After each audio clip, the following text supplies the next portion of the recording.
Salut les héros déconfinés, c'est Merege et aujourd'hui est un jour exceptionnel puisque nous parlons du nouveau film de Nicolas Cage aka Nicolas Coppola, le neveu de Francis Ford Coppola. Ça s'appelle Willy's Wonderland et ça raconte l'histoire de Nicolas Cage contre un parc d'attractions hanté.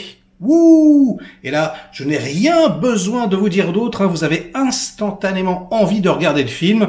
Bah oui, c'était mon cas aussi, Je vous en avais parlé dernièrement, dans une vidéo spéciale trailer. Et ouais, ça avait l'air complètement dingue. Je l'attendais excessivement. C'est disponible depuis quelques jours seulement en VOD aux États-Unis. Et ça y est, j'ai réussi à mettre la main dessus. Je l'ai regardé. Ai-je apprécié? Est-ce un fleuron du 7e art, comme on pouvait s'y attendre? Eh bien, moitié-moitié, on va dire, Allez. Alors déjà, le film est réalisé par un mec qui est véritablement un tâcheron. Il s'appelle Kevin Lewis et hormis des séries Z toutes pourries, notées 2,1 sur IMDb, eh bien, il n'a rien fait. En plus, il n'avait rien tourné depuis 2007. Ah là là, et le scénariste, eh bien, c'est pareil, un illustre inconnu. Il s'appelle Go Parsons et il a écrit des épisodes de séries télé, c'est tout, Donc voilà, l'association ne sentait pas vraiment bon. En plus, le budget est quand même relativement rikiki, 5 millions de dollars. Il fallait pas s'attendre, à des explosions et des voitures qui se retournent. Bon, c'est un huis clos, puisque, eh bien, ça se passe quasi intégralement dans le fameux parc d'attractions, qui est pas vraiment un parc d'attractions d'ailleurs, c'est plus une sorte de musée comme ça, un peu pour enfants avec des marionnettes, des animatroniques, etc.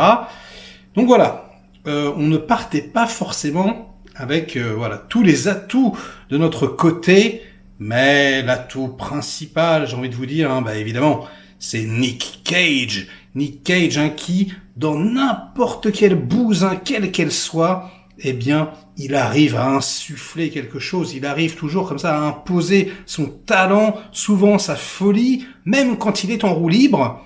Et alors, attention spoiler, je suis désolé, c'est pas un gros spoiler et ça va vous donner envie plutôt, mais je suis obligé de le dire, Nicolas Cage, dans ce film, ne dit absolument rien. Il n'ouvre pas la bouche une fois, il n'y a pas un seul mot qui sort, c'est incroyable. A man of few words, ils disent. Ouais, tu m'étonnes, c'est très few, c'est là, il y en a pas du tout. Il y a juste des a et des choses comme ça. Et donc, qu'est-ce que ça raconte, Willy's Wonderland? Eh bien, ça raconte l'histoire de Nicolas Cage, un personnage assez énigmatique avec des lunettes de soleil au volant d'une méga bagnole de sport. Bim! Il se fait crever les pneus comme ça dans une petite ville. Ça sent pas bon. Un camion arrive. Alors, vous êtes en panne, hop, ils le prennent, il arrive dans un garage, le garage lui dit, ça coûte 1000 $, mais ici on n'a pas de DAB, tu peux pas tirer d'argent, c'est pas grave, si tu veux, j'ai un petit boulot à te proposer, tu vas, dans le petit parc d'attractions Willy's Wonderland, c'est tout crado, etc., tu nettoies, tu passes la nuit à nettoyer, et en échange, eh bien, je t'enlève les 1000 € de l'ardoise, je te répare ta bagnole, et tu peux repartir le lendemain. Et Nick Cage accepte. Alors, Nick Cage, il est caractérisé par une seule chose, c'est-à-dire qu'il boit des boissons énergisantes. Et c'est très bizarre, sa montre sonne, toutes les heures ou toutes les 2 heures, il prend une canette, il la boit, du coup, il devient complètement ouf, et puis c'est reparti pour 2 heures. C'est particulier, comme caractérisation de personnage, mais ce n'est pas ce qu'il y a de plus étrange, puisque dès son arrivée à Willy's Wonderland, eh bien, Nick Cage, qui enfile un petit t-shirt avec le logo du parc d'attractions, un petit balai, une serpillière, une éponge, un pistolet pour nettoyer, hop, il commence à tout cleaner. Et en fait, c'est trop marrant, puisque, on va dire, scénaristiquement, c'est le but du perso. Le but du perso, c'est récupérer sa bagnole, donc il faut qu'il nettoie le truc, et il en démord pas jusqu'à la fin, il va nettoyer, il va tout rendre nickel. Franchement, c'est assez drôle. Et même s'il va se passer des choses extrêmement bizarres, comme par exemple des pantins ou des marionnettes à l'effigie du parc d'attractions qui se mettent plus ou moins à bouger, à parler toutes seules, etc., bah lui, non, il s'en fout, il nettoie. À un moment donné, allez, petit spoiler, hein, il se fait carrément attaquer par une des créatures, bah non, il la dégomme, il lui retourne la tête, il la concasse, voilà, il prend du bâton, lui éclate la tête. Ah là, c'est assez jouissif, il en a partout sur la gueule. Et hop, c'est très très gore, hein. D'ailleurs, il y a des... Alors c'est pas du sang, je sais pas ce que c'est voilà...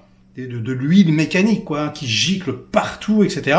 Bah lui, non, il se nettoie, il enfile un deuxième t-shirt, parce qu'il y a tout un stock de t-shirts, et puis il reprend son éponge, il reprend son petit balai, il nettoie, il prend sa petite canette, comme ça, et puis c'est reparti pour 2 heures. C'est complètement absurde.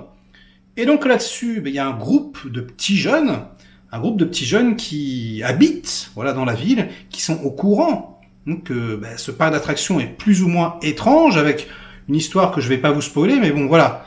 Et eux, leur but, c'est de foutre le feu, hein, de dégommer le parc d'attractions, et ils se font mettre des bâtons dans les roues par un flic local, etc., etc. Et donc, à un moment donné, ils rentrent dans le parc d'attractions, ils tombent sur Nicolas Cage, et là, c'est la deuxième partie du film, d'accord? La première partie, c'est Nick Cage tout seul. Et ça, franchement, j'ai trouvé ça canon. Vraiment, j'ai adoré la première partie. Et la deuxième partie, c'est voilà, les gamins qui arrivent pour essayer de dégommer, ils lui disent allez, sors de là, Nick Cage, tu fais n'importe quoi. Lui, il en a rien à foutre, il continue son truc, il veut absolument nettoyer, récupérer sa bagnole. Et là, ça vire donc au film d'horreur, au film gore, un petit peu au slasher, hein, j'ai envie de dire, voilà, des ados qui sont dégommés comme ça, sauf que là, c'est pas un tueur, c'est des marionnettes tueuses un petit peu. Et cette partie du film, elle est beaucoup moins réussie. C'est pas extrêmement bien réalisé. Les plans choisis, le montage, tout ça, c'est vraiment pas terrible. C'est très très cheap. Même si on sent qu'il y a de la volonté de faire quelque chose, hein, mais voilà, le montage surtout qui est un peu épileptique, les trucs qui se mettent à popper un peu n'importe où, du coup, la peur, enfin, s'en va, même si on n'a pas vraiment peur, mais je veux dire, là, ouais, ça commence à flirter un peu avec le ridicule. Ça, c'est quand même dommage, alors que vraiment, ça commence très bien. Et du coup, ouais, mon intérêt pour le film est un petit peu retombé, mais voilà, je pense que certains d'entre vous vont vraiment prendre leur pied, donc il faut essayer. Voilà, moi, je vous le dis, essayez le film. Ça se trouve, hein, la deuxième partie vous plaira. Hein. Moi, je suis quand même assez exigeant, vous le savez. Donc voilà, j'en attendais beaucoup plus, mais ça reste quand même un ovni, un objet filmique non identifié, assez drôle, assez fun, assez gore, voilà, assez décérébré. Et donc, ouais, je vous conseille quand même la vision, hein, en sachant que voilà, on n'a pas affaire à un chef-d'œuvre du 7e art, hein, on a affaire à une énorme série B avec Nicolas Cage complètement en roue libre. Et j'ai envie de dire, rien que pour ça, ça vaut le coup d'œil. Donc j'espère que voilà, je vous aurai donné envie de découvrir ce truc absolument étrange à tous les niveaux. Likez cette vidéo si c'est le cas, délikez-la sinon. Inondez-moi de commentaires pour faire marcher le petit robot YouTube comme d'habitude. Abonnez-vous à la chaîne si ce n'est pas déjà fait. Et nous, on se retrouve très vite pour d'autres critiques, d'autres vidéos. Et en attendant, portez-vous bien. Ciao!